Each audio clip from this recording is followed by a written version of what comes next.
ឃើញ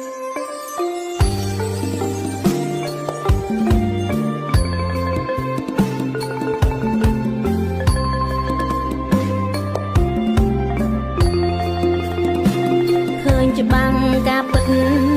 អាណិតព្រះសង្ឃចំហរឹងមាំចិត្តជាតិនិយមស៊ូទ្រាំលំបាកព្យាយាមខិនខំ